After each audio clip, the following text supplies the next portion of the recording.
Descendant de la montagne, les disciples interrogèrent Jésus. « Pourquoi donc les scribes disent-ils que le prophète Élie doit venir d'abord ?»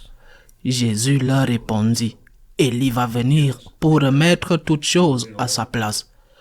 Mais je vous le déclare, Élie est déjà venu. Au lieu de le reconnaître, ils ont fait tout ce qu'ils ont voulu.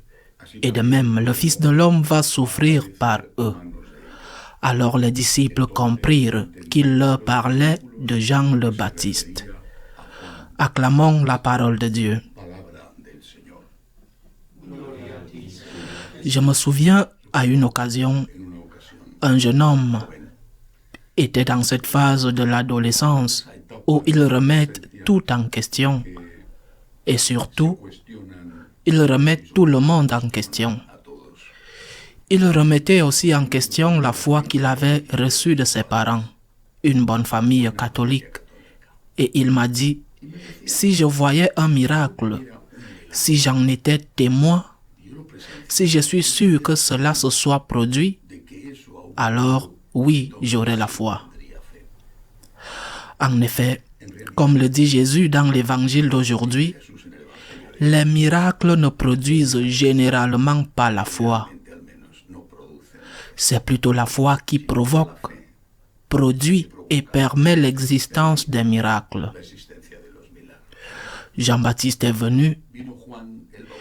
Il n'y a aucune trace qu'il ait fait des miracles, mais c'était un homme droit, un homme digne, un homme de confiance. Et ils ont toujours trouvé quelque chose pour le critiquer. Jésus dit, Jean est venu, il ne mangeait ni ne buvait. Jésus est venu, qui a fait beaucoup de miracles et qui était, dans un certain sens, plus normal, parce qu'il mangeait et buvait. Et ils ont aussi trouvé des raisons de le critiquer. Vous dites de lui, dit Jésus, vous dites de moi que je suis un mangeur, un buveur, un ami des publicains et des prostituées. C'est lui qui ne veut pas croire, parce que cela ne lui convient pas. Ne croira pas, quoi qu'il arrive. Et certains diront, et si je voyais un mort ressuscité?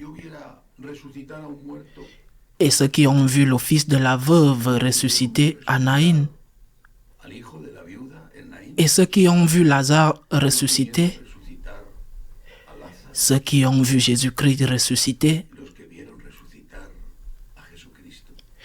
Il n'y a pas moyen de croire si tu ne veux pas croire. Tu as fait un acte de foi, mais un acte de foi en un non-Dieu.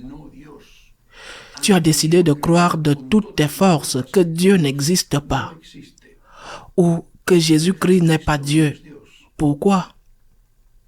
Cela ne t'intéresse pas qu'il existe. Cela ne t'intéresse pas que le Christ soit Dieu. Et cela ne t'intéresse pas parce que si le Christ est Dieu, ta conscience ne peut pas être celle que tu as maintenant. Et tu dois la modifier. Tu dois te corriger. Tu dois te convertir. Et tu préfères de le dire en utilisant n'importe quelle excuse que tu peux prouver. Tu te dis à toi-même, ou Dieu n'existe pas, ou que le Christ n'est pas Dieu, en utilisant l'excuse qui te convient le mieux. Il est un mangeur et un buveur, un ami des publicains et des prostituées. Eh bien, et Jean le Baptiste, qui était le contraire, a également reçu des critiques et en fait, on a coupé sa tête.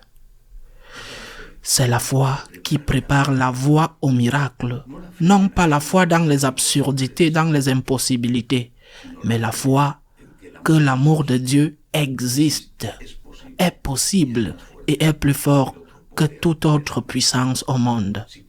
Si nous croyons et si nous avons confiance, nous verrons des miracles. Même le grand miracle de notre propre conversion, qui est le premier miracle que nous devons demander chaque jour. Ainsi soit-il.